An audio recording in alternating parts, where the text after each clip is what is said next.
France की क्रांति के बौद्धिक कारणों का उल्लेख। फ्रांस की क्रांति के बौद्धिक कारण निम्नलिखित हैं।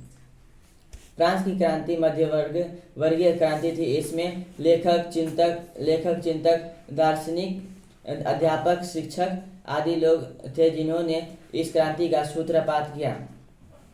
इनमें मोंटेस्क्यू, वॉल्टियर और रूसो प्रमुख थे।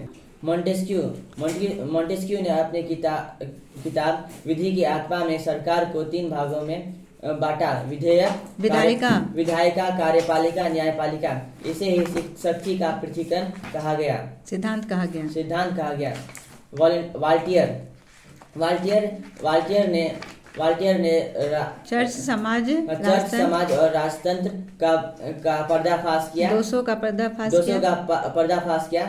यद्यपि वह जनतंत्र का समर्थन नहीं था, लेकिन उसका यह मत था कि राजतंत्र जनता के हित में हो। रूसो यह पूर्ण परिवर्तन चाहता था। इसने अपनी पुस्तक सामाजिक संहिता में राज्य को व्यक्ति द्वारा निर्मित और संस्था और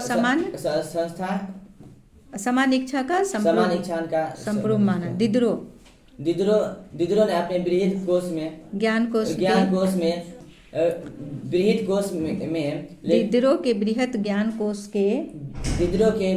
ज्ञान कोश के लेखकों में फ्रांस की क्रांतिकारी विचारों का प्रसार किया। पेशेने एवं तुर्गो जैसे अर्थशास्त्रियों ने आर्थिक शोषण और आर्थिक नियंत्रण की आलोचना की तथा मुक्त व्यापार का पर्दाफाश किया, समर्थन किया। लेटर्स डी केचेट से आप क्या समझते हैं? उस फ्रांस की न्याय व्यवस्था काफी दोषपूर्ण थी। वहाँ न्याय पाना काफी कठिन था। वहाँ पर सुयोग्य जज की कमी थी। वहाँ कोई भी कुलीन दरबारी या सम्राट का प्रिय अपने विरोधी को दंडित कर सकता था। कैथोलिक धर्म वहाँ का राजधर्म था, इसलिए प्रोटेस्टेंट धर्म को मानने वाले को काफी अत्याचार का सामना करना पड़ता था। राजा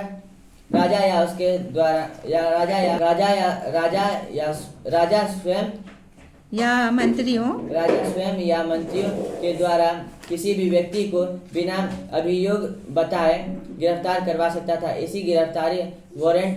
प्रकार के गिरफ्तारी वारंट को लेटर्स डी केचेट कहते थे का नाम से जाना जाता था।